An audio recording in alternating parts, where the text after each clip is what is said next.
Dalam 1 Korintus pasal yang ke-15 saya bacakan bagi kita saudara-saudaraku yang dalam Korintus pasal yang ke-15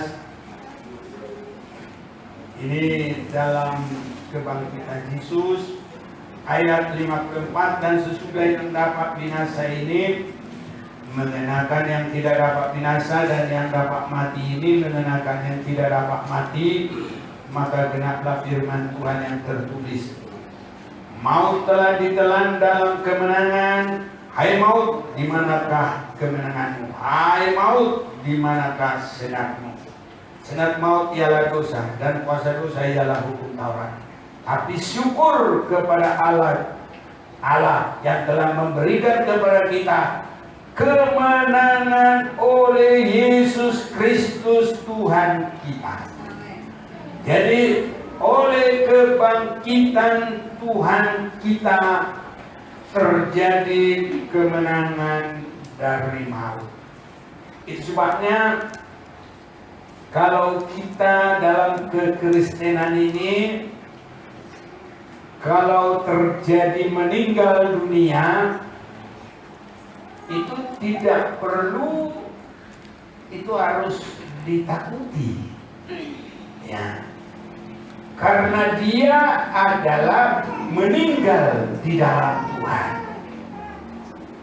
Dan kalau meninggal di dalam Tuhan, di dalam Mazmur dikatakan orang yang meninggal di dalam Tuhan itu adalah mendapat berkat, ya, mendapat berkat. Dalam Mazmur 115 ayat 116 ayat 15, berharga di mata Tuhan kematian orang yang dikasihinya. Jadi kematian orang yang sudah ditebus oleh darah Yesus, itu namanya dikasihi. Karena kasih yang besar adalah kasih Yesus yang menyerahkan nyawanya menebus kita. Jadi siapa yang dikasihi, itu yang mengalami penebusan. Siapa yang mengalami penebusan? Adalah yang percaya Yesus sudah bangkit. Sesudah dari mati dia bangkit. Dia mengalahkan maut. Dan oleh kematiannya kita sudah mengalami penebusan. Kalau kita mengaku dosa kita, mohon disucikan. Dan ada kerinduan dalam hati kita untuk tetap hidup di dalamnya, itu kita yang dikasihi. Jadi kalaupun harus meninggal dunia ini, nggak usah harus khawatir, karena mereka bukan hilang, disebut mereka hanya berhenti dari pekerjaannya, dan itu disebut beristirahat. Kalau orang sudah capek beristirahat, ya jangan dimarahin dong. Sudah waktunya sudah dia berbuat dan mengerjakan, jangan dimarahin lah, ya kan? Nah, jadi orang meninggal juga itu hanya beristirahat saja. Nah, itu dalam Wahyu dikatakan, ya. Itu sebabnya saudara-saudaraku, yang ditangisi adalah orang kalau mati di dalam dosa. Kadang masih hidup, tapi dia sudah mati di dalam dosa. Badannya hidup, tapi rohaninya mati. Nah, ini perlu ditangisi supaya Tuhan jamah, supaya Tuhan kerjakan terjadi pertobatan di dalam kehidupannya. Ini saudara-saudaraku yang dikasihi. Jadi kebangkitan Yesus itu adalah berkat yang besar. Satu, menyelesaikan, mengalahkan iblis. Ya, dalam kebangkitan Yesus menyelesaikan pekerjaannya, mengalahkan iblis. Kita akan membaca di dalam kitab Ibrani pasal yang kedua. Kita akan baca dulu firman Tuhan ini.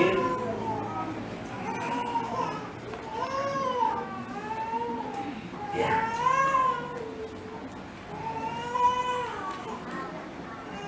Ayat 14, Karena anak-anak itu adalah anak-anak dari darah dan daging. Nah, ini kita ini semua. Maka ia itu ada huruf besar di tengah-tengah kalimat itu Yesus. Jadi kalau saya terjemahkan begini, maka Yesus juga menjadi sama dengan mereka. Nah, itulah Yesus yang datang menjadi manusia dan mendapat bagian dalam keadaan mereka. Nah, itulah bagian kita ini. Tadinya kita harus mati, tapi saya lanjut, supaya oleh kematian Yesus, ia memusnahkan dia, yaitu iblis yang berkuasa atas maut. Jadi sering sekali orang berkata begini, masa Tuhannya mati? Nah, gitu.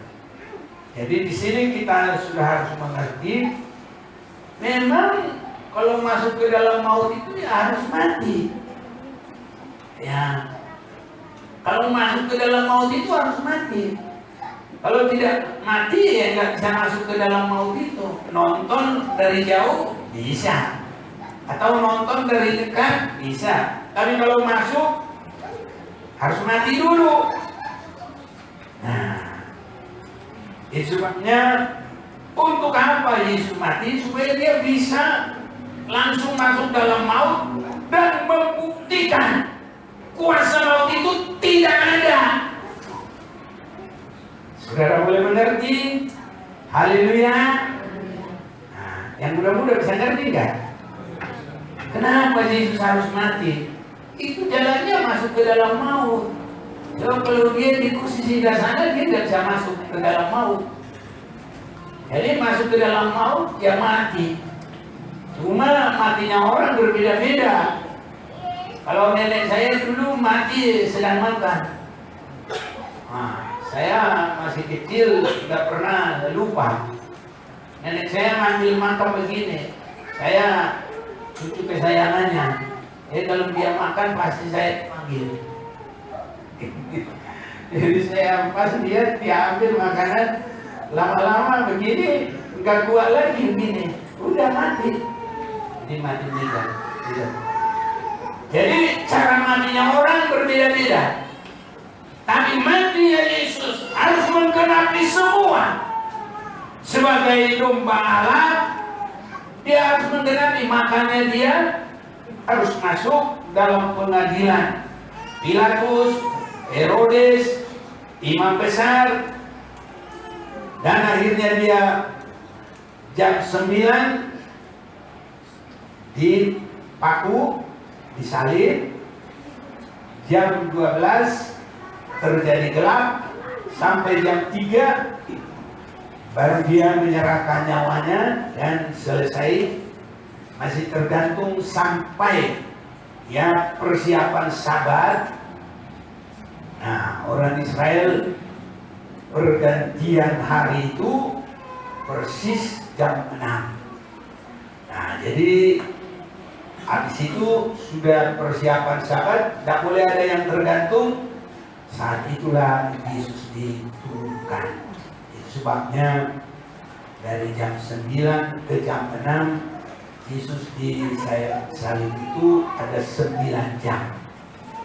Itulah caranya untuk mati. Habis itu dia dikubur. Dan hari ini kita merayakan kebangkitan Yesus. Itu adalah kemenangan Yesus. Dia sudah mengalahkan maut. Haleluya. Dia sudah mengalahkan iblis.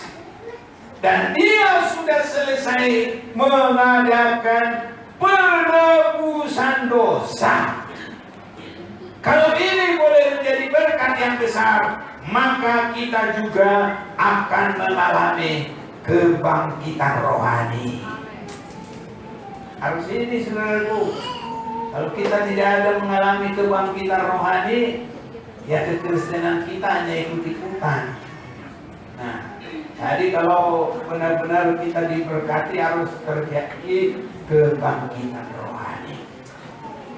Saudara-saudaraku, untuk terjadinya kebangkitan rohani, kita tahu harus ada dulu, yaitu kematian. Jadi sudah menjadi satu rumus dalam pengertian kita, kalau tidak ada kematian, tidak ada kebangkitan.